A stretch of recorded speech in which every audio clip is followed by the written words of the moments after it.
Bismillahirrahmanirrahim. Assalamualaikum warahmatullahi wabarakatuh. Kembali lagi bertemu dengan saya Denis Ali Arizki dalam video yang ke-6 ini, dimana seperti biasa kita akan mereview dua buku. Yang pertama tentang buku rekonstruksi sejarah Al-Quran. Di bab ini kita akan membahas tentang kaum muslimin dan Al-Quran, penghafal dan pembacaan Al-Quran. Dalam bab 4 kita telah diperlihatkan bahwa bentuk paling awal dari proses interaksi antara generasi pertama Islam dan kalam ilahi atau Al-Quran adalah penghafalan wahyu-wahyu yang diterima oleh Nabi Muhammad SAW. Hafalan memang merupakan salah satu tradisi bangsa Arab yang menonjol ketika Al-Quran diwahyukan. Lewat tradisi ini, keseluruhan wahyu yang diterima Nabi telah dipelihara dari kemusnahannya. Orang pertama yang membaca bagian-bagian Al-Quran dengan suara lantang yang terbuka di Mekah adalah Ibnu Mas'ud.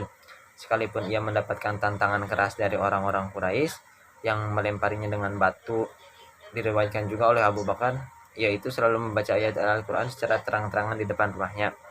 Mengenai keberagaman bacaan di antara para qurra yang tetap dipelihara dalam transmisinya dari generasi ke generasi, pada abad ke-9 setelah proses penyempurnaan aksara Arab selesai dan diterapkan dalam penyalinan Al-Quran, muncul upaya yang lebih kuat ke arah keseragaman bacaan pada awal abad ke-10 yang biasanya dikaitkan dengan nama besar Ibnu Mujahid.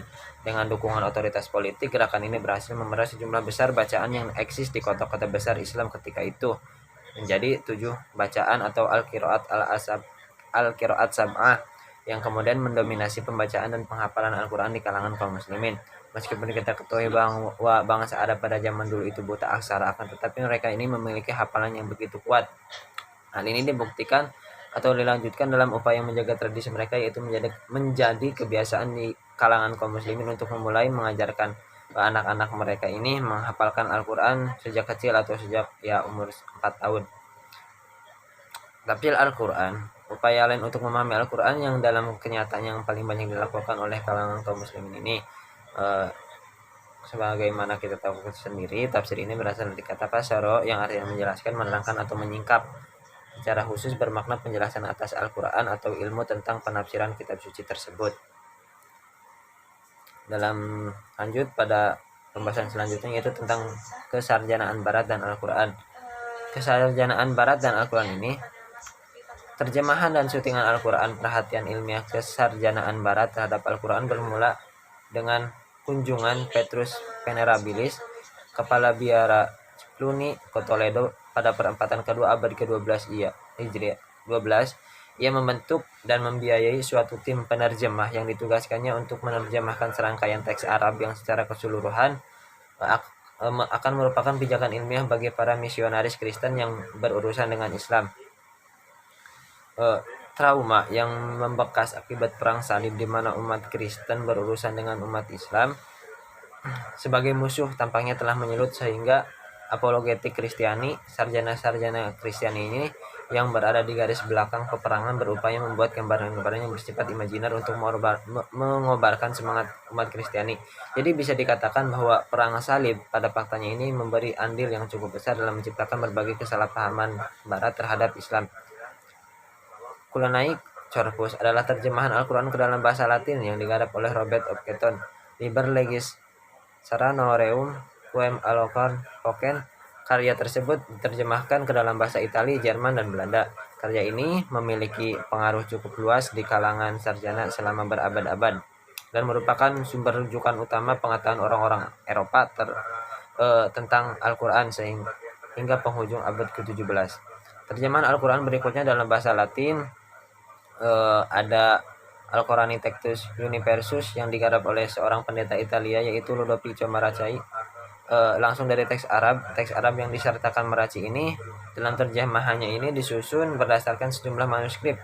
Dibandingkan terjemahan pertama Al-Quran Cluniac Corpus, terjemahan Maraci terlihat lebih cermat. Dikabarkan bahwa ia juga telah mempelajari Al-Quran selama 40 tahun dan mengakrabi karya-karya mufasir Muslim terkemuka. Rencana yang lebih ambisius untuk menyiapkan edisi kritisasi Al-Quran kemudian dicanangkan oleh Butepel, Bergestaser, Arthur Jeffrey, dan Otto Presser pada tahun 1926. Jeffrey dan Bergestrasser mencapai kata sepakat untuk berkolaborasi dalam rencana besar menyiapkan arsip bahan-bahan yang suatu ketika akan memungkinkan penulisan sejarah perkembangan teks Al-Quran. Tetapi mendadak Bergestrasser wafat dan Presel pelanjut Bergratasser di Munchen mengambil alih tanggung jawabnya dalam pelaksanaan rencana tersebut. Di sisi lain, Jeffrey juga telah menghimpun sejumlah bahan dari masa awal Islam dan menelusuri berbagai varian bacaan dalam karya-karya klasik. Bahan-bahan yang dikumpulkan ketiga sarjana tersebut mulai diterbitkan, akan tetapi ada suatu hal, yaitu Perang Dunia Kedua yang telah memporak-porandakan rencana besar ketiga sarjana tersebut. Sejumlah besar bahan yang sudah susah payah telah dihimpun, dikumpulkan, musnah, dihajar bom-bom sekutu. Sampai wafatnya Presel Jeffrey, rencana ambisius penerbitan edisi kritisasi Al-Quran ini tidak pernah terlaksana. Suasana perang salib di mana umat Kristiani Barat berhadapan dengan umat Islam sebagai musuh bebuyutan yang berlangsung selama beberapa abad tampaknya yang paling bertanggung jawab terhadap perkembangan semacam itu. Dalam suasana semacam ini, gagasan fantastik dan imajiner tentang Al-Quran ataupun tentang Muhammad dan Islam ditempa dalam semangat apologetik yang tinggi untuk menunjukkan bahwa sekalipun kaum muslimin secara politik lebih superior, tetapi secara religius mereka memiliki keyakinan penuh bid'ah yang sangat inferior. Pergerakan Barat dalam mengapresiasi Al-Quran berjalan lambat, bahkan merosotnya gereja di Barat pada abad ke-18 secara substansial belum mengubah paradigma yang lama ini. Lanjut pada buku kedua, yaitu The History of Quran, yang pada kali ini membahas tentang orientalis dan Al-Quran. Tampaknya terdapat beberapa pintu gerbang yang dilakukan atau yang digunakan sebagai alat penyerangan terhadap teks Al-Quran, yang salah satunya adalah menghujat tentang penulisan serta kompilasinya. Seperti peristiwa berikut. Pihak orientalis mempertanyakan mengapa jika Al-Quran sudah ditulis sejak Nabi Muhammad, Umar merasa khawatir dengan kematian para Hufaz pada perang Yamamah, memberitahu Abu Bakar akan kemungkinan lejapnya kitab suci ini lantaran kematian mereka. Lebih jauh lagi mereka menanyakan bahan-bahan yang telah ditulis tidak disimpan di bawah pemeliharaan Nabi Muhammad sendiri. Jika demikian halnya, mengapa pula Zaid bin Sabit tidak dapat memanfaatkan dalam menyiapkan suhuf itu? Meskipun berita itu diriwayatkan oleh Al-Bukhari dan dianggap sah oleh semua kaum muslimin, penjelasan itu tetap dianggap oleh kalangan orientalis bahwa apa yang didiktekan sejak awal dan penulisannya itu dianggap palsu.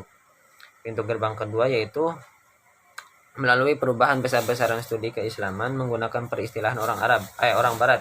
Dalam karyanya Introduction to Islamic Law, membagi fikih Islam ke dalam judul-judul berikut: orang, harta, kewajiban umum, kewajiban dan kontrak khusus, dan lain-lain. Susunan seperti ini sengaja diperkenalkan hendak mengubah hukum Islam pada hukum Romawi yang tidak ada kaitannya sama sekali dengan topik bahasan serta pembagian yang digunakan dalam sistem perundang-undangan Islam. Kembali pada masalah orientalis, kita akan mengambil satu studi kasus layang pandang dalam karyanya Origin of Muhammad. Juris Pundaset menulis, Snob Hornung itu adalah seorang orientalis penggagas agenda penipuan terhadap komunitas Muslim Indonesia untuk menerima sistem eksploitasi pemerintahan jajahan Belanda. Islam ini adalah agama damai menurut seruannya, dan kewajiban orang-orang Islam menurut syariat adalah mematuhi pemerintahan Belanda dan bukan melakukan penentangan dengan pukulan, kekerasan atau kekurangan. Sekian video singkat dari saya, kurang lebihnya mohon maaf. Wassalamualaikum warahmatullahi wabarakatuh.